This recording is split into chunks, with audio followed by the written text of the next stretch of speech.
Shirin. Menga balki bir kun deganding-ku. Indamay haydasang bo'lmaydimi? Masalan, o'sha kun kelganida seni kutayotgan bo'lsam, xullas o'sha kun kelganida birga bo'lishimiz mumkinmi? Bilmayman. Demak, imkoni bor-a? Shirin, shunday ehtimoli bor-a? Birga bo'la olamiz-a? Shirin! Ali Yaman, Shirin, Sevgilim, kim kelibdi?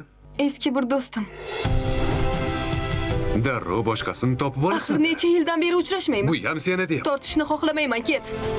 8,5 yil ko'rishmadik axir. Sas yo'q, sado yo'q, na bir xat bor, na xabar. Meni orzularim bor. Seni ham o'z yo'ling bo'lsin, orzularing bo'lsin. Balki bir kuni deding. Nafas oldim, lekin yashamadim. Seniki sevgi emas, o'rganib qolish telbalik. Sen meni o'zing xohlagandek sevasan, men xohlagandek emas. Shirin!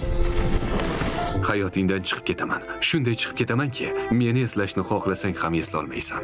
Meni unut, yuzimni unut, ovozimni unut, xotiralarimizni unut. Unut, Ali Yaman. Shu sevgi iztirobini ham jin ursin. Sendan bo'lagini ko'rmas bu ko'zlar. Hammaning ko'zida bir seni ko'rib, tanho sevgilimsan. Shuni angladim. Ko'zlar hayqirar sevaman deya. Boshqalar sezdi-yu, yorim sezmadi. Altan, nima qilyapsan? Quchoqladim. Seni sevaman. Meni aro yo'lda tashlab ketmasligingni bilaman. Menga qara qizim, o'z xatolaringni tan olmasang hech nimaga erisha olmaysan.